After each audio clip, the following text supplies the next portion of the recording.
A ver si me capta bien. Ahí está, medio alejado. Muy buenos días, ¿cómo están? Es un gran privilegio compartir la palabra del Señor mientras, queridos hermanos, están sirviendo algo rico.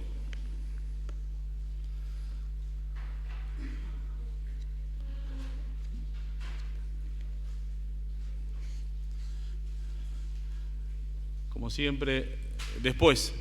Primero la presentación, Mati. Primero el PowerPoint.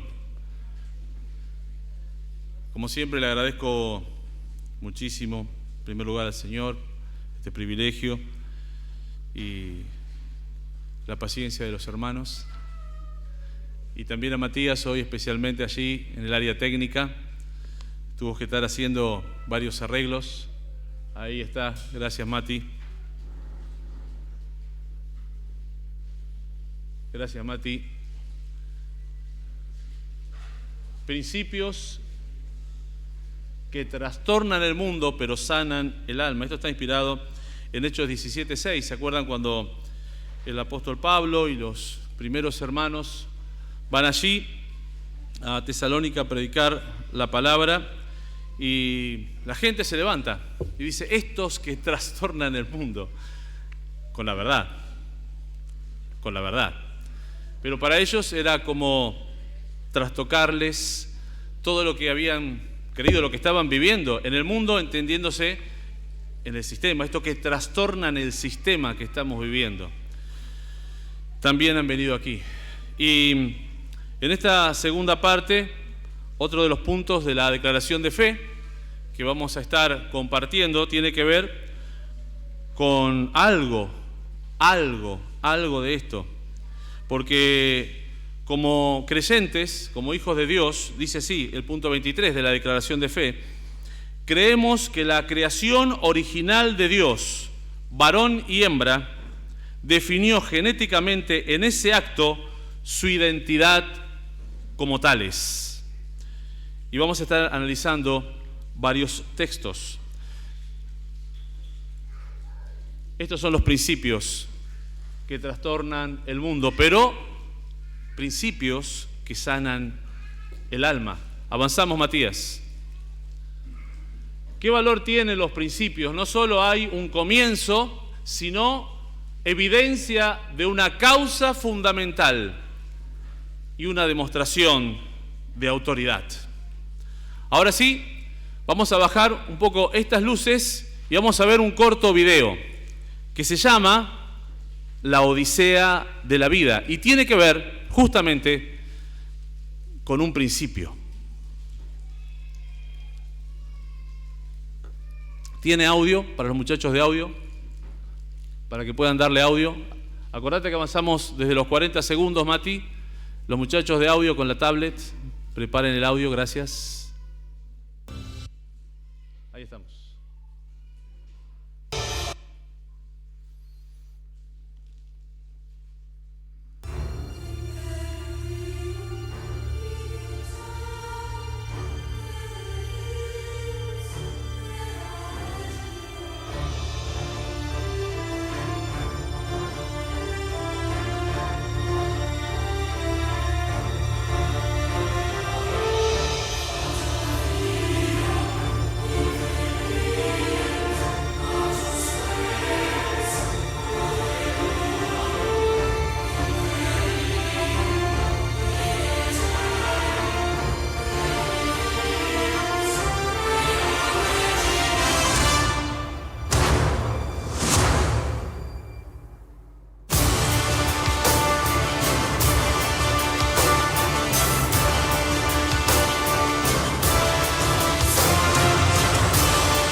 Qué maravilla, porque usted y yo estuvimos en ese proceso. Esto no es solamente una animación 3D magistral, sino que tiene base científica, lo que acabamos de ver. Lo he chequeado previamente, se lo enviamos a médicos aquí en la congregación. Y lo último que veíamos es esa maravillosa sinfonía de genes que ocurre en la gestación. Y ustedes saben, lo primero que se origina en la gestación es el sexo. El espermatozoide puede tener dos genes, X o Y. La mujer tiene dos genes X. Si se juntan dos X, bueno, esa bebé será mujer. Si se junta un X y un Y, será varón. Es lo primero que se define a nivel genético. Qué curioso, ¿vio? En este principio hay un varón o una mujer. En el principio, vamos a la presentación, ahora sí, Matías. En el principio, que la palabra de Dios nos enseña, creemos que la creación original de Dios, varón y hembra, definió genéticamente en ese acto su identidad como tales.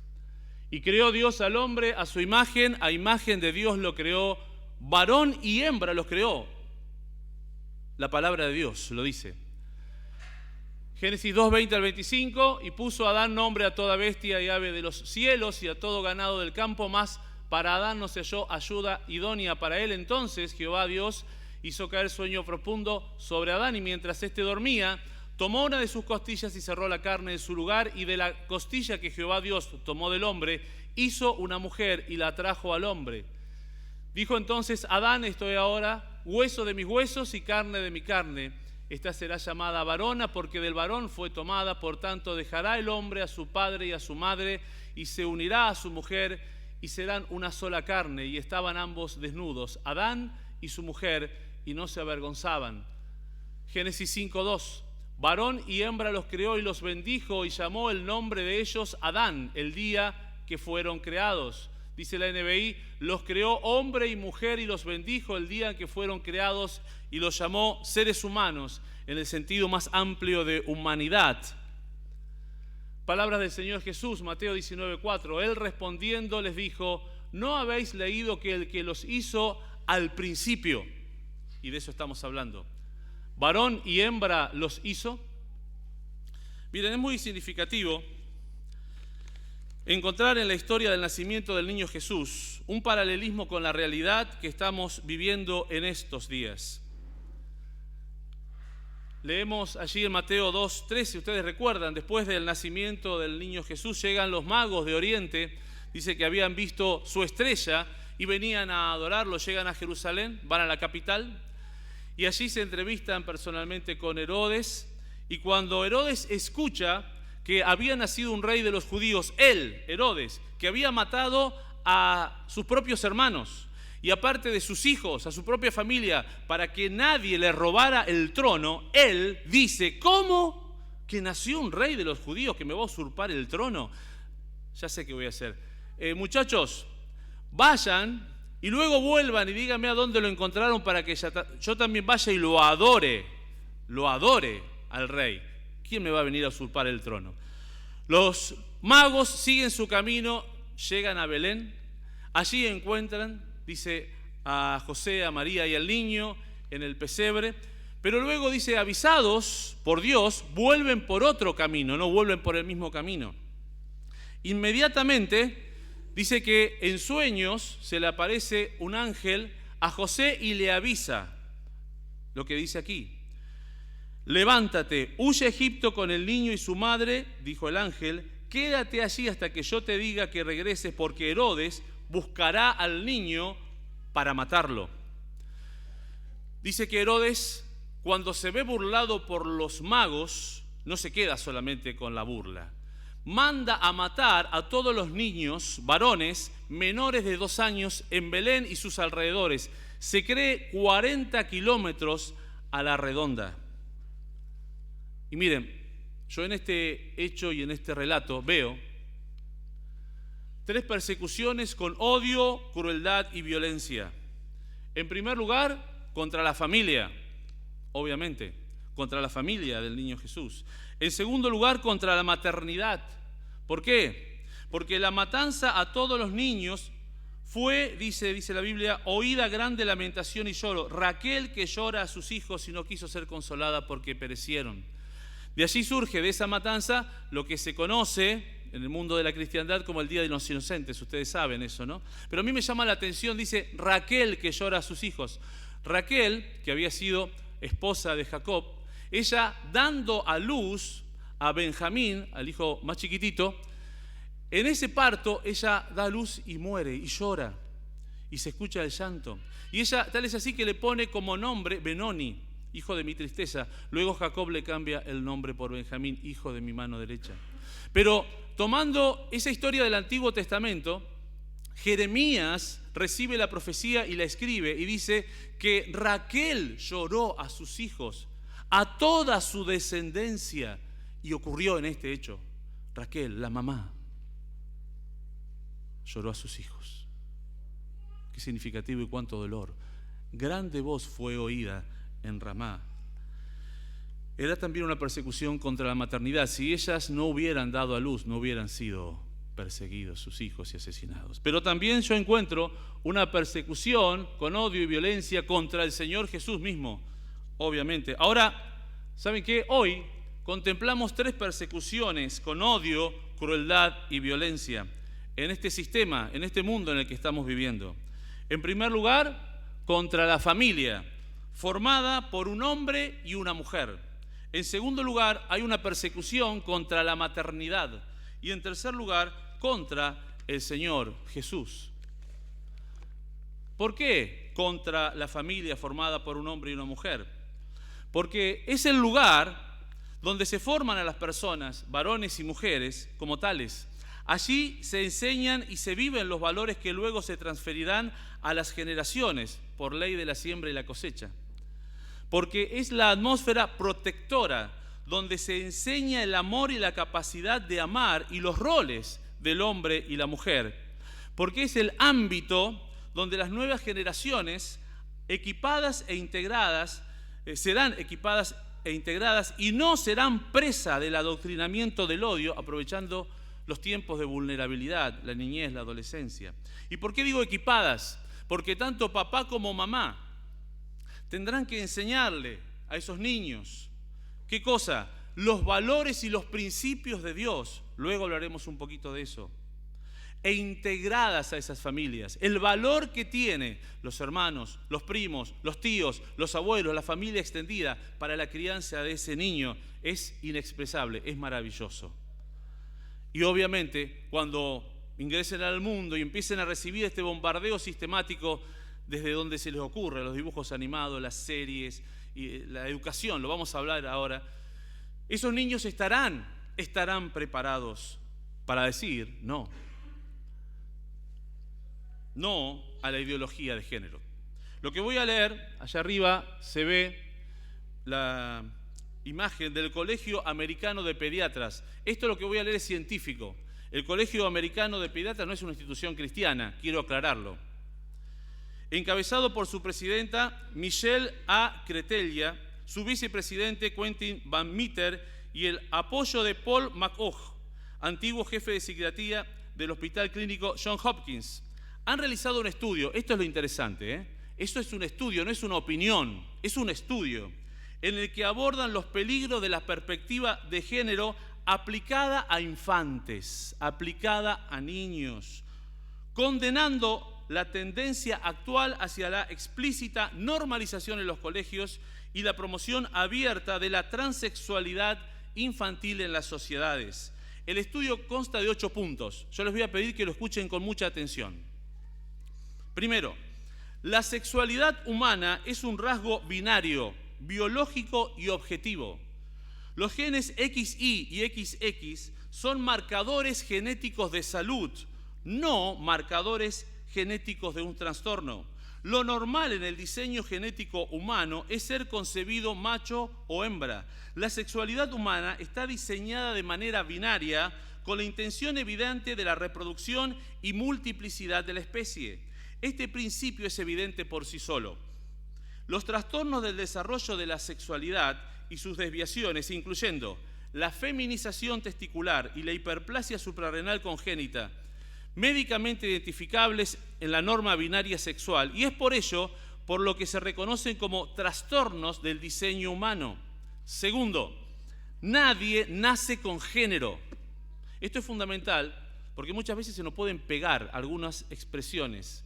Nadie nace con género. Todo ser humano nace con sexo biológico. El de género, la toma de conciencia, el de sentirse masculino o femenino, es un concepto sociológico y psicológico, no una objetividad biológica. No quiero hablar más de los psicólogos y psicólogas que están aquí, no lo tomen así. Aparte está hablando el Colegio Americano de Pediatría. Nadie nace con la conciencia de sí mismo como hombre o mujer. Esta conciencia se desarrolla con el tiempo y como todos los procesos de desarrollo, escuchen esto, puede ser descarrilado por las percepciones subjetivas de la persona, las relaciones y las experiencias negativas ocurridas desde la infancia. Las personas que se identifican con la sensación de pertenecer al sexo opuesto o en algún punto intermedio, no forman un tercer grupo sexual, siguen siendo hombres o mujeres biológicos. Tercero, cuando un niño o una niña biológicamente sanos creen que son lo contrario de su sexo biológico, se produce un problema psicológico y no físico, y por lo tanto debe ser tratado como tal. Estos niños sufren disforia de género. La disforia de género está reconocida como un trastorno mental en la reciente edición del Manual de Diagnósticos y Estadísticas de la Asociación Americana de Psiquiatría.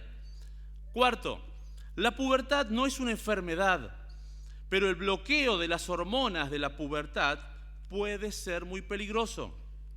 Bloquear este tipo de hormonas durante la pubertad, el desarrollo, induce un estado de enfermedad. Es decir, provoca la ausencia de la pubertad, inhibiendo el crecimiento y la fertilidad de un niño que, antes del proceso, era biológicamente sano.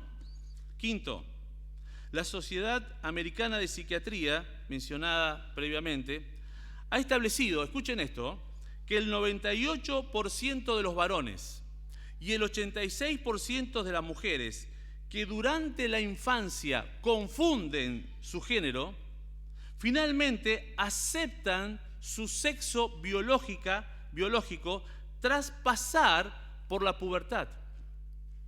Ellos mismos, como consecuencia del crecimiento y el desarrollo, se aceptan. Sexto, los niños que utilizan bloqueadores de la pubertad para realizar un cambio de sexo necesitarán hormonas del sexo opuesto durante gran parte de su adolescencia tardía, su juventud, y estuve leyendo, durante toda su vida. La utilización de hormonas sexuales como la testosterona y los estrógenos del sexo opuesto conllevan riesgos peligrosos para la salud. La ingesta de hormonas puede provocar presión arterial disparada, coágulos de sangre, accidentes cerebrovasculares y cáncer por la utilización de hormonas cruzadas, justamente. Séptimo, escuchen esto porque es de terror. Las tasas de suicidio suben 20 veces en los adultos que usan hormonas del sexo opuesto y o se someten a la cirugía de cambio de sexo. Incluso en Suecia, ahora voy a hablar un poquito más de Suecia, que es uno de los países más a favor de la inclusión y la normalización de la ideología de género, los suicidios se disparan. O sea que ahí no es tema de discriminación, porque está ampliamente aceptado. Seguimos. ¿Qué persona compasiva y razonable desearía condenar a niños pequeños a semejante destino, sabiendo que después de la pubertad, el 86% de las niñas y el 98% de los niños con dudas sobre su sexo aceptan su realidad física y consiguen un bienestar físico y mental? Octavo, condicionar la educación de los niños, haciéndoles creer que la suplantación del sexo biológico mediante cirugías y productos químicos es algo normal, eso es abuso infantil. Endosar la ideología de género de forma generalizada a través de la educación pública y los políticos confundirá tanto a niños como a padres, lo que provoca que cada vez más niños acudan a las clínicas de género para recibir medicamentos químicos que bloquean las hormonas del crecimiento.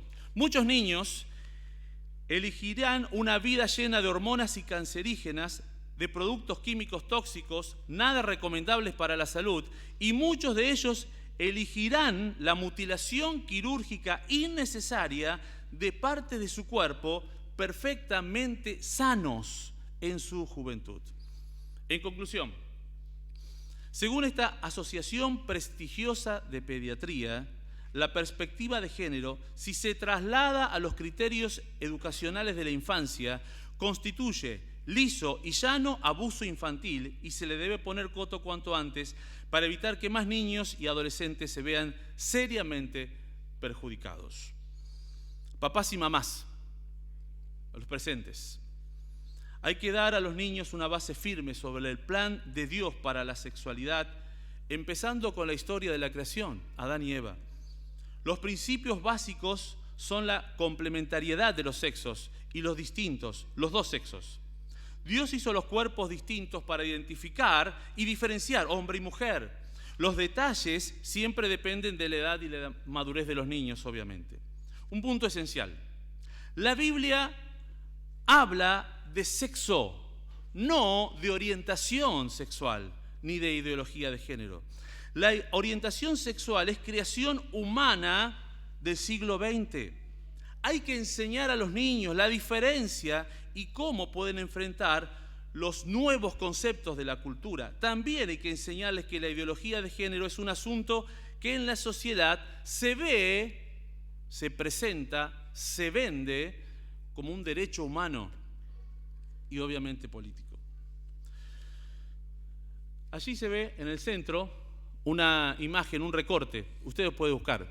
Suecia de transición a sus políticas, no más bloqueadores de la pubertad para menores, a partir de este año, 2023. Esa noticia es reciente, febrero de este año. Suecia tuvo una primera ley, escuchen esto, que permitía la reasignación legal del género en 1972, abriendo el camino para otras reformas de autoidentificación de género en Europa. El país nórdico ha sido hasta ahora una referencia en su enfoque liberal de las prácticas de reasignación de género, pero las dudas empezaron a aparecer con fuerza alrededor del 2020. ¿Cuáles fueron esas causas? El enorme aumento, escuche, de un 1500% entre el 2008 y el 2018 de los casos de disforia de género entre niñas, entre 13 y 17 años, y el creciente número de transitioners, personas arrepentidas de los efectos negativos que las prácticas médicas invasivas habían tenido en sus cuerpos. Todo esto ha obligado a los expertos sanitarios a nivel de la salud pública nacional en Suecia, como política pública no se aplican más bloqueadores de la pubertad a los menores. Búsquelo en cualquier portal de internet, está allí. Hay algunos testimonios que son desgarradores. Hay una chica que se muestra de espaldas y ella dice: ¿por qué no nos dicen que nos van a hacer conejillos de indias, inyectándonos un montón de hormonas que están en experimentación? ¿Por qué no nos dicen que eso no nos va a resolver nuestro problema? ¿Por qué me tuve que amputar los pechos? ¿Por qué me tuvieron que extirpar los ovarios a los 15 años? Y ahora que me doy cuenta, tengo 18, soy infértil. Ha habido casos en Londres, una famosísima clínica que realizaba este tipo de acciones, por la denuncia de una joven. Allí empezó el principio del fin, está también en internet. Tuvo que cerrar porque los demandó, porque no la habían hecho consciente. Allí hay otro caso también de una joven en España, la primera joven que denunció a la salud pública en España, en Galicia específicamente, porque no la hicieron consciente. Dice: fue el peor error de mi vida, ¿por qué me lo dejaron hacer? A ella también le extirparon todo. ahora se reconoce como lo que es biológicamente una jovencita, pero demandó legalmente a la salud pública de España. Ahora, sigamos avanzando. De todo esto que estoy diciendo, tengo documentación. Si alguien quiere seguir, lo podemos seguir viendo. Ahora, ¿por qué una persecución contra la maternidad? ¿Por qué una persecución contra la maternidad? Aclaro algo antes de decir esto. No estoy hablando aquí de los problemas de salud que detienen o demoran la posibilidad de gestación en la pareja. No estoy hablando de eso, quiero aclararlo. Estoy hablando de la forma de pensamiento que se está instalando en el sistema mundo, donde se escucha cada vez más: yo no quiero ser madre. ¿Lo escuchó? Yo no quiero ser madre. Y allí se ven 4 prohibiciones, ¿no? Cosas prohibitivas. No quiero ser madre, no quiero estar en mi casa criando, no quiero bebés, no quiero tener que estar dando el chupete, el alimento y demás. No quiero. Y esto es espantoso.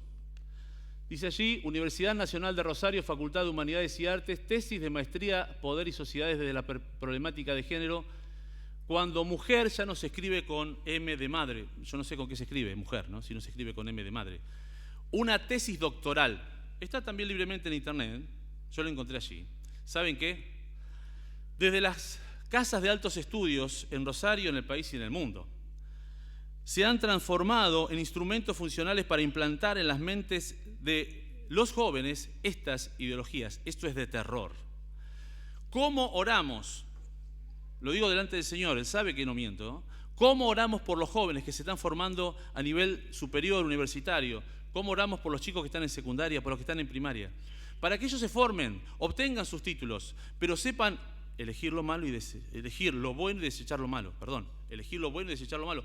Que con sus títulos universitarios puedan servir al Señor y ser para la gloria del Señor. Cuánto cuidado hay que tener, jóvenes queridos, con esto. Obtengan sus títulos, recíbanse para la gloria de Dios, pero hay que desechar lo malo. Ahora, ¿por qué contra la maternidad? Porque el enemigo sabe que hay un mandamiento superior, Génesis 1:28, y los bendijo Dios y les dijo: fructificad y multiplicaos, llenad la tierra. Hay un mandamiento, hay un mandato. Sí, ya sé que suena mal en esta sociedad en la que estamos viendo escuchar la palabra mandato, pero es un mandamiento de Dios, no es de ningún ser humano. Fructificad y multiplicaos. Y cuando se dice que la maternidad es para servidumbre, y yo no quiero ninguna servidumbre, a mí me parece escuchar con que Dios os dijo. Porque al negarse a la maternidad se deja de lado el privilegio dado por Dios de ser mujeres. Gálatas 4:4, Dios envió a su Hijo nacido de mujer. Qué alta dignidad y honor que le dio Dios a la mujer. Su Hijo nació de mujer. José era el padre adoptivo. Con cuánto amor adoptó al niño Jesús. Pero María era su madre, nacido de mujer. Porque el enemigo sabe que los hijos son una descendencia para Dios. Dice Malaquías 2:14 y 15. Buscaba una descendencia para Dios. Y allí hay otro llamado de atención fuerte para los sacerdotes. Porque ellos se habían casado, pero desatendían, descuidaban, maltrataban a sus esposas. Entonces le dice: ¿por qué hacen esto? ¿No hizo él uno habiendo en él abundancia de espíritu? Anoche en el mensaje de Eddie escuchábamos esto. ¿Y por qué uno? Porque buscaba una descendencia para Dios. Queridos y queridas hermanas, nuestros hijos no son para nosotros, son una descendencia para Dios, son de Él. Hace ya 3 años las hermanas están utilizando un material de Aviva Nuestros Corazones en todas las reuniones femeninas, y yo encontré un artículo, a mí me encantó. La hermana que escribe dice: la maternidad en el plan redentor de Dios. Ella empieza de una manera muy simpática, contando cosas que mientras ella hacía sus cosas en su casa, su trabajo profesional y demás en su casa, vía online, viene un hijo, la distrae y se le hace encima y tiene que salir a cambiarlo. Todas las cosas que las mamás viven, ¿no? Y ella al principio se pone y se cuestiona, pero después dice: no, pará. Este hijo que yo tengo en mi falda tiene que conocer a Cristo. Este hijo que yo tengo en mi falda está dentro del plan redentor de Dios.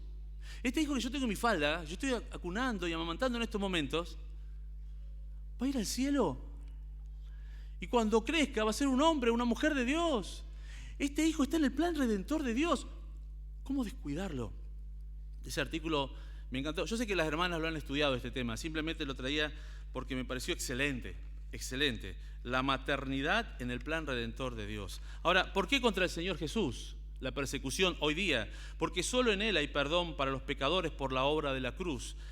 Dice en el llamado del Señor a Pablo: te envío a los gentiles para que abra sus ojos, para que se conviertan de las tinieblas a la luz y de la potestad de Satanás a Dios, para que reciban por la fe que es en mí perdón de pecados y herencia entre los santificados. Solamente en Cristo hay perdón para todos los pecadores.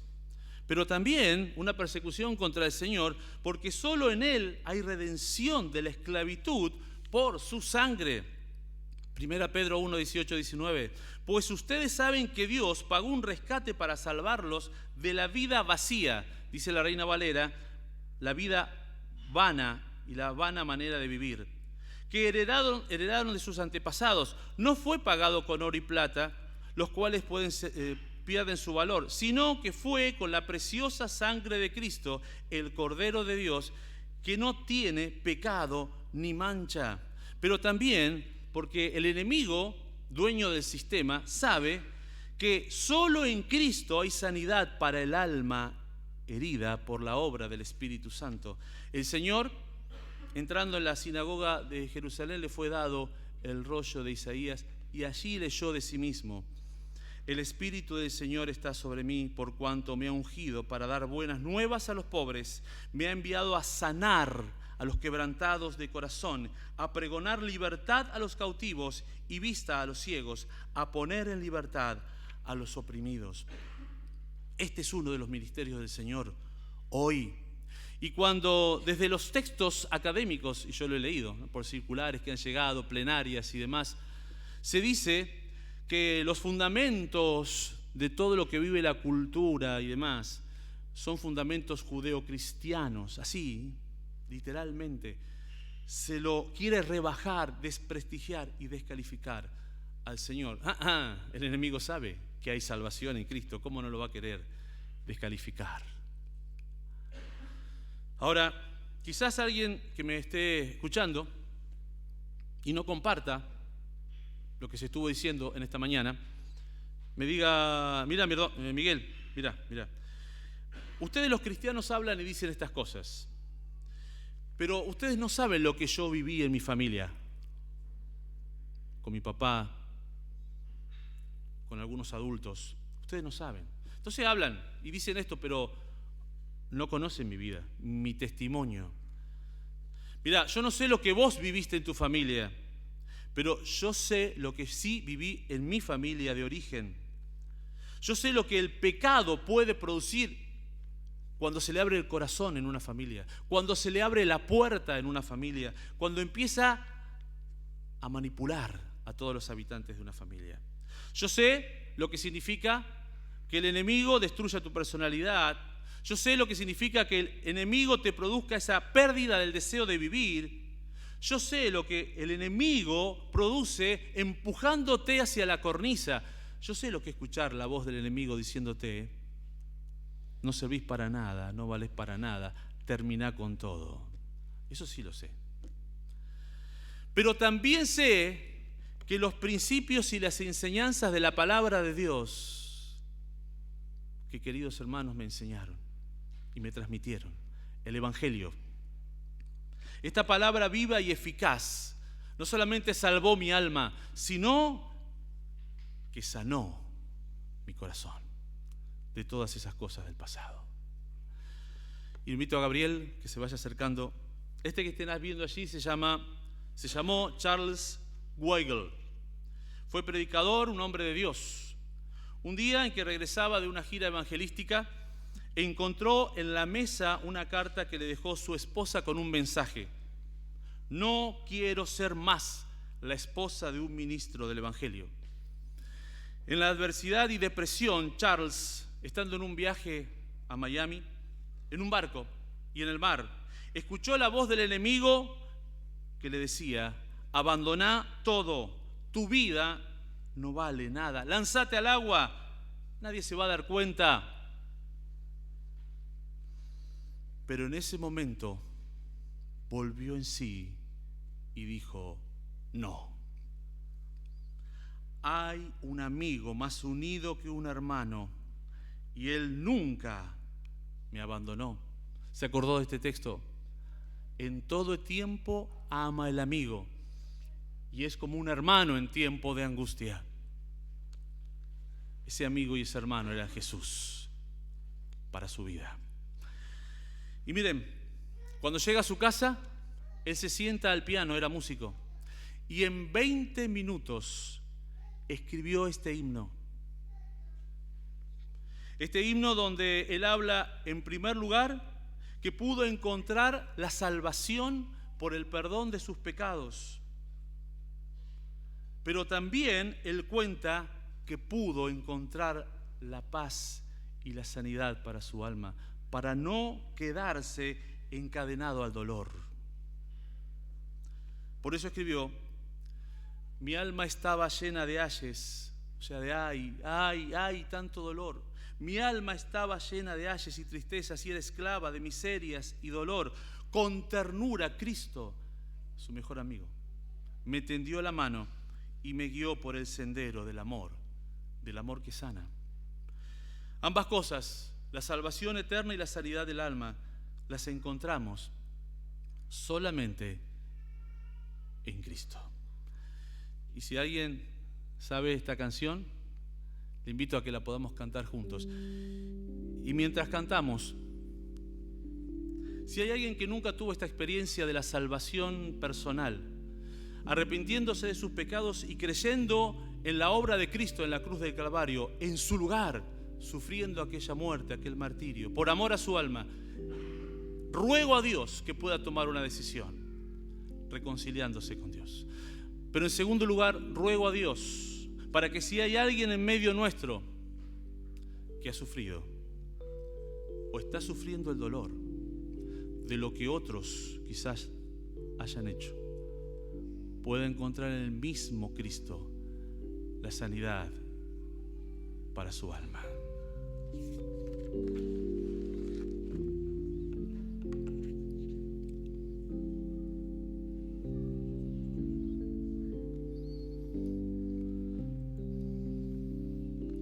Yo quisiera hablarte del amor de Cristo, pues en Él hallé un amigo fuerte y fiel. Por su gracia transformó mi vida entera. Lo que en esta vida soy, lo debo a Él. Canta el coro. Nadie pudo amarme como Cristo, es incomparable su amistad. Solo Él pudo redimirme del pecado, con su amor y su bondad. Y escuche esto. Mi alma estaba llena de ayes y tristezas, y era esclava de miserias y dolor. Con ternura Cristo me tendió la mano y me guió por el sendero del amor. Nadie pudo amarme como Cristo, es incomparable su amistad. Solo Él pudo redimirme del pecado, por su amor y su bondad. Cada día viene a darme nuevo aliento, a mi corazón infunde dulce paz. No comprenderé por qué Él vino a salvarme, hasta que en el cielo pueda ver su faz. Nadie pudo amarme como Cristo, es incomparable su amistad. Solo Él pudo redimirme del pecado, por su amor y su bondad. Oramos. Señor y Dios, empezamos viendo cuáles son tus principios y nos maravillan por la claridad, Señor. Pero también seguimos viendo, Señor, lo que este mundo quiere implantar y confundir. Ayúdanos y danos claridad para aplicar los principios tuyos a las vidas de aquellos que nos rodean, Señor, nuestra familia, nuestros queridos. Pero también, Señor, pensamos en aquellos que quizás han sufrido la consecuencia del pecado de otros. Oh Padre, cómo anhelamos que puedan encontrar al mismo Cristo, porque sus principios, sus enseñanzas sanan el alma, porque Él vino a sanar al quebrantado de corazón, aquellos que tienen su corazón roto.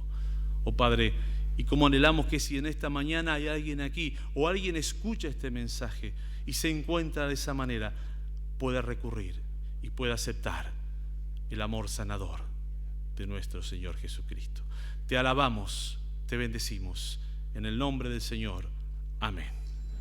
Gracias, queridos hermanos. Gracias, Gabriel.